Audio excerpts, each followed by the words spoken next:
Assalamualaikum warahmatullahi wabarakatuh. Kami dari kelompok 1 ingin mempresentasikan jurnal yang berjudul Dampak COVID-19 terhadap perubahan harga saham dan volume transaksi. Kasus COVID-19 muncul pertama kali di Wuhan, Cina pada tahun 2019.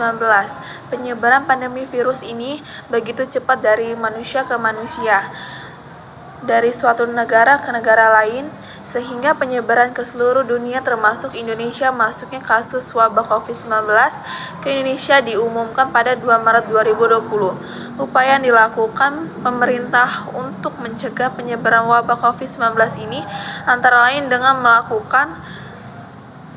menggunakan masker, meliburkan sekolah, melakukan work from home, dan sebagainya. Adanya penyebaran wabah COVID-19 yang begitu cepat ini tentu saja membawa dampak terhadap perekonomian Indonesia. Indonesia melakukan pembatasan keluar masuk rumah sehingga banyak sektor-sektor ekonomi tertentu yang terkena dampak negatif dari virus sehingga tersebut. Ada beberapa perusahaan yang melakukan pemutusan hubungan kerja atau PHK. Kondisi suatu perusahaan selain dilihat dari omset yang diterima, juga bisa dilihat dari harga saham perusahaan tersebut. Harga saham menunjukkan seberapa besar penawaran dan permintaan yang terjadi pada saham tersebut. Apabila permintaan akan saham tersebut naik, maka harga saham tersebut juga ikut naik. Sedangkan jika permintaan terhadap saham tersebut turun, maka harga saham tersebut juga akan ikut turun. Selain harga saham, kondisi perusahaan juga bisa dilihat dari banyaknya transaksi saham yang dijualbelikan pada perusahaan tersebut. Banyak transaksi saham ini menunjukkan minat investor baik untuk membeli maupun untuk menjual saham perusahaan tersebut. Nilai banyaknya transaksi saham ini bisa dilihat pada volume transaksi saham perusahaan tersebut. Saham menurut Hidayat dalam Iva Nurmasari 2018, saham adalah tanda penyematan andil atau pemilikan seseorang atau lembaga dalam suatu perusahaan. Saham terdiri dari dua macam, yaitu saham prafaran atau saham istimewa. Ketika investor mempunyai saham, investor akan mendapatkan keuntungan yaitu berupa retur saham. Laba yang diperoleh investor yang disebabkan oleh nilai beli saham lebih kecil dibandingkan nilai jurnal disebut sebagai capital gain.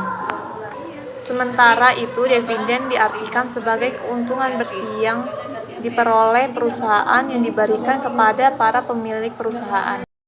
Perbedaan harga saham PT Ramayana Lestari Sentosa sebelum dan sesudah diumumkannya kasus pertama COVID-19 di Indonesia. Harga saham sebelum kasus COVID-19 mempunyai rata-rata sebesar 1.052,72 dan harga sesudah pengumuman kasus COVID-19 mempunyai rata-rata sebesar 628,48. Data tersebut diambil dari 31 data yang ada. Dari situ kita bisa melihat bahwa terjadi penurunan nilai rata-rata harga saham. Setelah adanya pengumuman kasus COVID-19 pertama di Indonesia, dapat disimpulkan dari hasil signifikasi tersebut lebih kecil dari 0,05. Nilai ini menunjukkan bahwa HN1 diterima. Kesimpulan yang didapatkan dan penelitian ini yaitu dengan uji Pairit sampel t-test dan dari harga di PT Ramayana Lestari Sentosa Tbk sebelum dan sesudah diumumkannya pandemi COVID-19. Jadi untuk harga yang ditunjukkan dengan nilai signifikan 0,00 lebih kecil dari 0,05. Demikian juga untuk volume transaksi di saham PT Ramayana Lestari Sentosa Tbk. Jadi terdapat perbedaan yang signifikan dari sebelum dan sesudah diumumkannya kasus pertama kali COVID-19 di Indonesia dengan sesudah pengumuman. Hal ini ditunjukkan dengan nilai signifikan 0,01 lebih kecil dari 0,05. Dengan adanya kasus COVID-19 menyebabkan harga saham mengalami penurunan yang drastis.